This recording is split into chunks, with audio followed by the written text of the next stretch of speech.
This video is our presentation of Quicksilver Resources. It's a New York Stock Exchange listed company trading under ticker KWK. Commodity plays in general have really had a tough time in 2013, but this chart caught my eye for Wednesday because it's coming off a double bottom type look. Back in February and March, stock bounced off 160, right back down, did dip as low as 153 on Monday, but generally speaking, you can see at that area of $1.60 looks to be holding as support again. And with the uptick on Tuesday, up almost 6%, just want to keep an eye on this and see if it's going to bounce off that level again, because the upside of the last bounce is a pretty substantial move.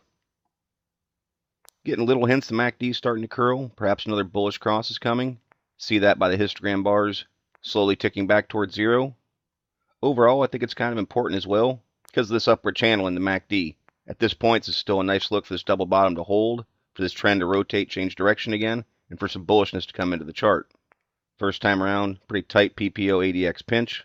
As we always talk about, if a second pinch forms, which it looks like that's happening, look for the PPO to be trending higher, and that's exactly what's going on. Again, just more signs of potential reversal and bounce off that support level. Money flow index come out of oversold territory, broke back through 20, still down in bear chart territory, but starting to curl upward, lending to the idea that people are starting to pay slightly higher prices for the stock again compared to just a few days before.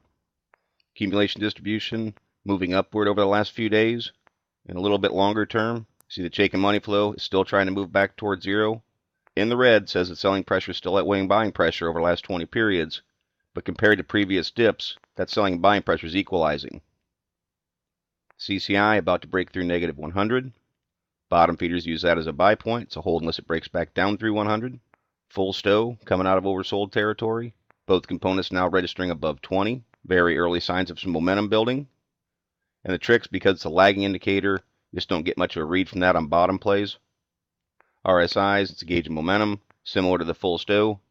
Making their rotation, 7's come back out of oversold territory, pushed back above 30.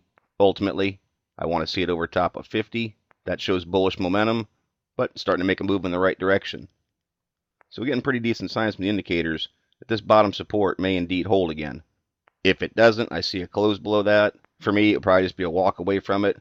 That would be my stop loss point because the stock just hasn't closed below that level. Worst case scenario, intraday dips like this, but pull back up into the close. There's plenty of liquidity in this play. 2.4 million shares traded on Tuesday. And that looks like that's just about an average day for it. As in right through here, see how the volume was upticking over previous days. Buying pressure was coming in. It's the same sort of thing I'd be looking for right now. I want to see volume start to climb back upwards. Get back up near that 5 million share area. Show people are taking interest in this, seeing as the buy and support mentality. It helped drive some more bullishness in the trend and momentum. Now, if it does make the move from a resistance standpoint, first place that I would be looking is right up around $2.20. There's an area of support in March, and basically again in May. 50-day moving average is dynamic. It's coming down. Right now it's registering 231, but as it moves, it's going to lend dynamic resistance to that area. So I think that that's going to be a tough spot for it. But even closing at $1.81, that's a 40-cent upside, and that's a nice percentage gain. Now beyond that, I think resistance is going to start to pick up around $2.65, and it's going to run right through near these old highs around $3, $2.90. Again, substantial move from the first area of resistance.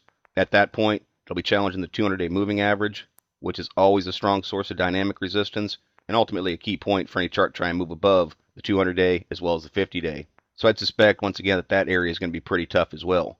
The key to this chart, though, and why it caught my eye, is because of the double bottom. First and foremost, that's where my focus would be. Make sure that support holds. Look for increases in volume.